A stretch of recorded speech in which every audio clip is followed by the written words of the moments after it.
Bugun da'vat qilishyapti. O'zbekistondan hijrat qilish vojib.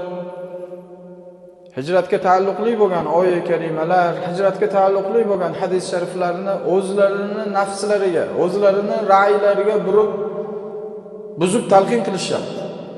O'zlarini manfur harom ishlarga to'g'rilab, ra'ylariga, nafslariga moslab da'vat qilishyapti. Qo'shma ichidagi shayxlar, mullalar. Alhamdulillahki bu joyda aka-uka yoshlarimiz bilishdi. Hijrat o'zi nima, asl mazmun mohiyati nima, jihad o'zi nima, jihodda asl mazmun mohiyati nima. Alhamdulillah anglab olishdi. Lekin shunday bo'lsa-da, ba'zi bir yoshlarimiz shularni qarmog'iga ilinib qolyapti. Hijrat o'zi nima? Lug'atda bir joydan ikkinchi joyga ko'chish ma'nosi. Shar'iy istilohda esa payg'ambar sollallohu alayhi vasallam Makka mukarramadan Madina munavvaraga hijrat qilganlarga aytdi. O'sha qo'shtirnoq ichidagi shayxlar, mullalar, da'vatchilar nima uchun asl yashirishyapti? Yashirishyapti, asl mazmun mohiyatni berkitishyapti. Imom Buxoriyda 10 dan oshiq turqda hadis bor. 10 dan oshiq turqda. La hijrata ba'dal fath. La hijrata ba'dal fath. Makka mukarrama fathidan keyin hijrat yo'q. Makka fathidan keyin hijrat yo'q. Nima uchun asl bu hadis shariflarni yashirishyapti? Imom Buxoriyda Oysha onamizdan rivoyat.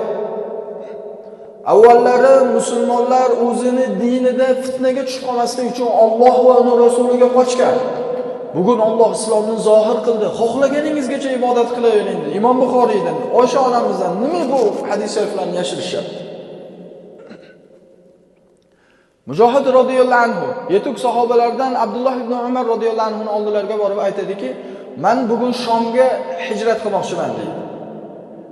"Ruxsat bering, men Shomga hijrat qilaman" deydi. Yetuk sahoba, jalil sahobalardan Abdulloh ibn Umar radhiyallohu anhu aytadilarki, "Bugun hijrat yo'q, ortingga qayt" deydi. Nima uchun bu hadis shariflarni yashirishyapti? Ilm omonat bu. Islom bu omonat bu. Din omonat bu. Takalluf emas. Yurtimizda o'zi islomni 5 ustuni bor. Ulamolar aytadi, "Bunyal islamu ala khamsin." Islom 5 ta narsaga bino bo'lgan. Islomning asl ustuni mana shu 5 ta.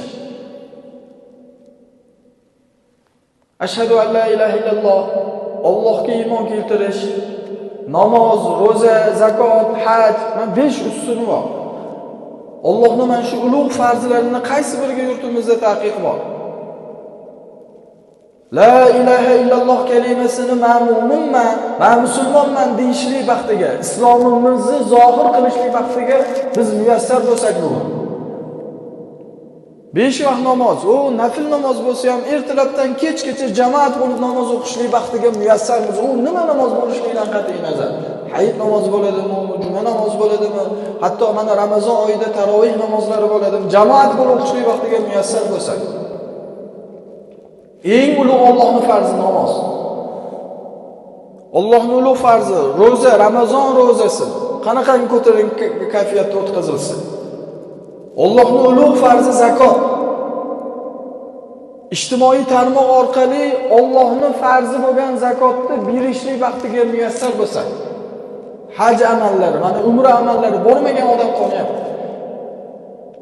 Shu darajada kengchilik bo'lib turgan, islom din ochiq zohir bo'lib turgan davlatda qanaqa hijrat bor?